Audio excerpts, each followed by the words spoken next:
Carrie is lazy and crusty, so we're watching his old clip. Peace out, A-Town. There you go. Very nice. On, right? Now, the thing about it is that all these new politicalisms and all these new ideas is going to lead to a lot of really intense things that are going to go down in Europe in the next handful of years, right? No less than 30 or about 33 years after the second time Napoleon gets exiled out of like Europe and stuff like that, there's going to be a wave of revolutions that sweeps over the entire continent, right? So it's really, really insane to think about the fact that the French Revolution was that effective of a thing because it caused chaos and nation building in Europe starting around 1848, right? Well, the reason why is like Europe, what have you been up to in all this time? In those 33 years since Napoleon was exiled, since all those wars swept over the continent, since the British had been industrialized and stuff like that, what have you been up to? Well, it depends on who you ask, right? So something that you need to understand completely is that industrialism is beginning to sweep the continent and change everything all over Europe, including the fact that it's taking your entire society from being agrarian like this, and where most people worked on farms, to actually turning it into something more like this, right? Into the production of factories and the production of iron and the smelting process, and now growing into big issues including urbanization, pollution, and the growth of cities that is now going unchecked, right? So we're now seeing a massive change in the European thought process, right? And the years of 1815 to 1848 are also referred to as the Age of Metternich. Now, Metternich is this guy from Austria that if you are in an academic class, you don't need to know about as much. My honors kids talk about him a lot, though, okay? His name was Clemens von Metternich, though, right? And Clemens von Metternich is the guy that was like the socialist superhero who ran the Congress of Vienna. And he tried to figure out this whole balance of power thing, right? Well, something that's really interesting is he gave all of these big, like not rights, but he gave all this power to 4 countries in continental Europe, including France, Prussia, Austria, and Russia. And the idea was, now that the power is balanced, will not fight one another. Instead, we'll just fight poor people in our country. But from 1858 to 1848, no one in Europe went to war with each other, right? Which is bananas. That's never happened before. And it might have been light on international war, but there was a lot of turmoil going on inside the countries. Because conservatives, the guys that we just talked about, they all want social order and absolutism back. The liberals, they all want more government participation. They want voting, sort of. And they also want economic independence, right? And workers, like socialists, they want food, they want bread, right? That's a very simple thing. They also want fair government participation and treatment and food, because literally there's going to be a time period called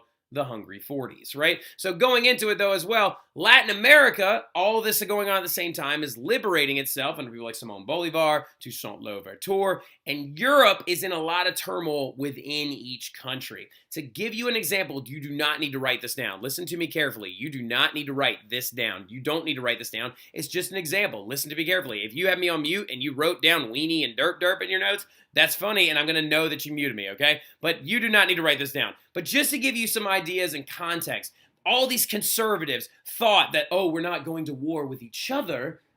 It's fine. But it was so chaotic in some countries. Literally, France went through 3 kings in 30 years.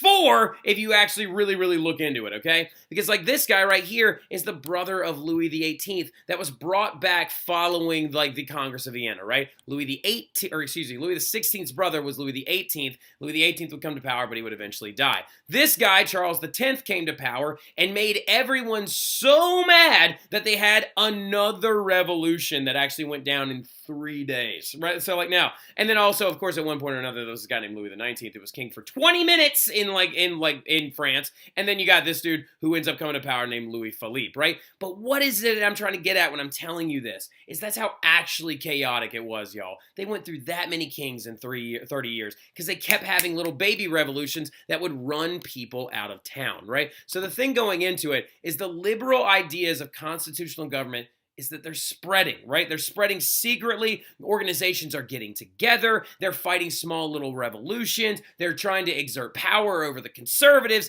things are really unstable, right? And another big thing about it as well is that revolts are going on all over the place. Right now, this you need right here, okay? This you need. So the thing about it is, take the ideas of a liberal constitutional government, not an absolutist one, getting rid of absolute governments, right? Take that idea of a liberal constitutional government, the ideas of John Locke, Baron de Montesquieu, and all these other Enlightenment thinkers that the French Revolution espoused and demonstrated. Take that and start spreading it secretly throughout the continent, right? And then have your absolutists who are still trying to control these people who want parliaments and voting and rights and things like that.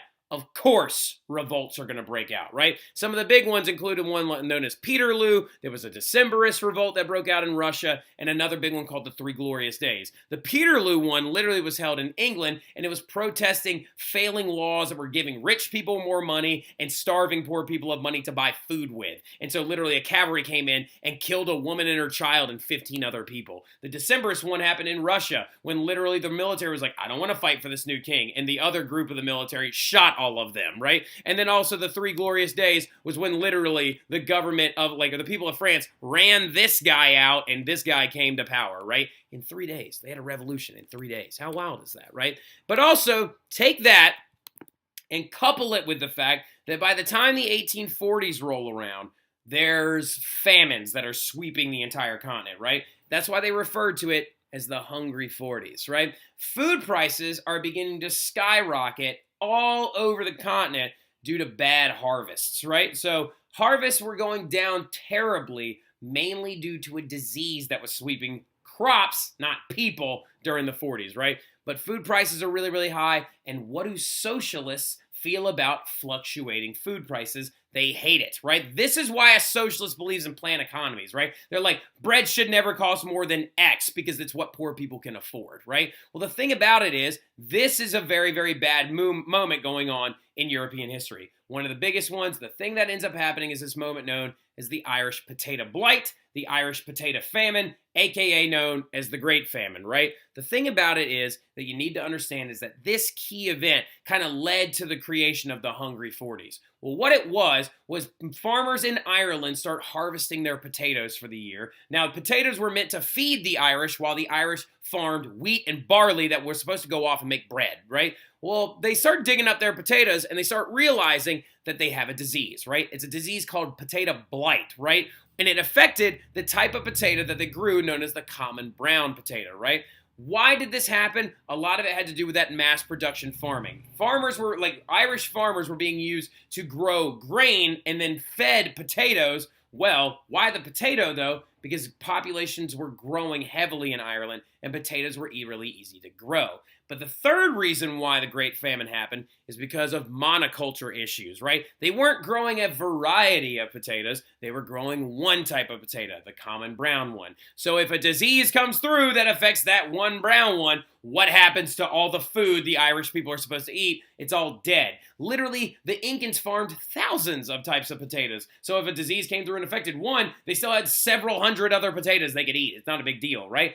But they had given one type of potato to the Irish to actually use. This right here is a monoculture when we farm one type of a thing, whereas biodiversity will save lives. But you have to understand, monocultures made more money, right? So it made more money for the British people growing all these grains. The results of the Great Famine and the Irish Potato Blight included mass immigration. Heavy numbers of Irish people are actually going to move to places like the United States, going in through the port of New Orleans and into New York. And still to this day, y'all, listen to me very carefully, still to this day, the Irish population has not recovered from the potato famine, right? There are still less people living in Ireland right now than there were living in 1830s Ireland, right? So results are going to be mass immigration, death from starvation and stillbirthing, because women who weren't eating enough during the potato famine and stuff like that, if they were pregnant, the child would oftentimes die because they weren't giving the child enough calories, right? And also, it led to a rise in food prices, because if the farmers are dying and our supply of grain is going down,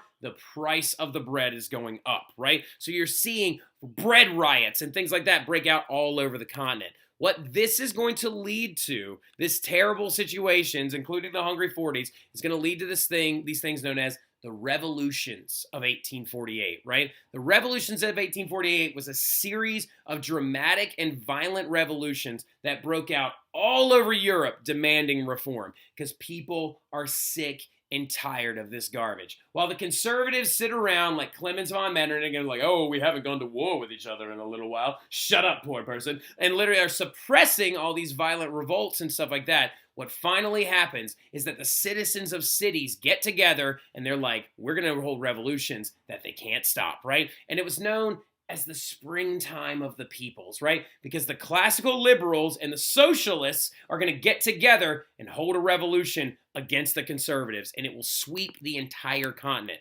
Y'all, 17 revolutions broke out all over Europe all at once in 1 year in 1848 in the same handful of months in March, right? One happened here, here, here, here, here. All those little red dots are revolutions that broke out all over Europe, right? So getting into it, what were their demands? What did these people want? They wanted more government participation, as in they wanted legislative bodies like the British had the parliament the entire time. Notice really quickly, Britain doesn't have one of those little red dots. They didn't have a revolution of 1848 because they had a parliament the whole time. They want more government participation. They want a decrease in monarchical power. They want guaranteed rights that are outlined in a constitution. And they want protection under the law. They want normal things that we as Americans today enjoy with our Bill of Rights and our Constitution and things like that. They want these same demands because they were living in countries that are still absolutist. And how are they going to accomplish this? Some of you are like, well, I mean, I don't understand, Mr. Terry. Isn't the conservative army just going to come in and crush these things under people like Clemens von Metternich?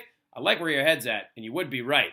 But their genius in their effectiveness came to the fact of what they built. The people of Europe during these little revolutions actually used the cities to their advantages, and they built these things called barricades, right? They would use scraps, trash, cobblestones, bricks, anything that they could find, and they would build a wall across a street, preventing the military from moving down it and giving them a thing to hide behind so they could pop up over the top and shoot at the military coming down the road, right? So literally such a genius thing. This right here is a barricade that was actually established in France. Something to give you a heads up, by the way, if there was an Olympic sport that came to building barricades, the French would win it every single time, right? So going into it, what ends up happening is they actually get a lot of their demands. The conservatives give in. There's huge early success, right? Because literally Francis King, that last, the third one, is going to abdicate the throne.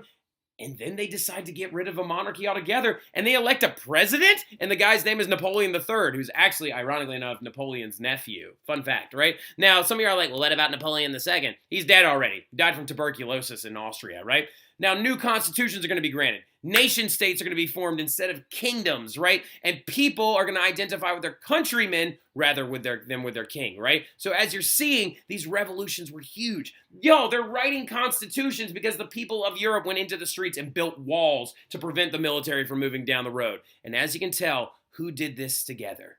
The classical liberals and the socialists joined forces together to get these revolutions accomplished. And things were moving in a great direction. The people are getting their demands. They're getting the things that they want. Yes! But then they started fighting with each other. So, like, the biggest thing about it is they start arguing with one another as the revolutions progressed forward, right? When the conservatives gave in, when monarchs are abdicating, when we're getting presidents now in France and stuff like that, revolutionaries began to fight each other over different ideas. Now, suffrage is the best example because remember, liberals only want some people to vote. Socialists want everyone to vote. So in these early legislative meetings, in these new things like the Chamber of Deputies in France, or the the Frankfurt Parliament in Prussia, right? And all these new little like organizations, they start arguing over how many rights everyone gets, right? Because they disagreed on stuff. So what the conservatives are going to do is they're going to seize on this opportunity to overthrow those new constitutions and roll the reforms back a little bit. The only thing that really truly died because of these revolutions was the ideas of serfdom, right? Serfdom would be outlawed in many different countries, including Prussia and Austria, right? Different areas like of Europe would actually outlaw serfdom and feudalism finally and completely because of the revolutions of 1848. But a lot of the demands that the socialists wanted actually got rolled back. The only things that were really left around was some countries kept those legislative bodies and allowed people to continue to vote, right? But the thing about it is however these revolutions may have failed, they are a turning point in Western civilization, because a new ism that is truly spreading and staying alive is an idea of nationalism, right? So and we will talk more about nationalism when I see y'all again in class. Y'all have a great rest of your weekend. See y'all soon. Welcome back, Honors. Welcome back to your flip classroom. Mr. Terry is lazy and crusty, so we're watching her. All right, I'll give you a second take. Do you want me to put that?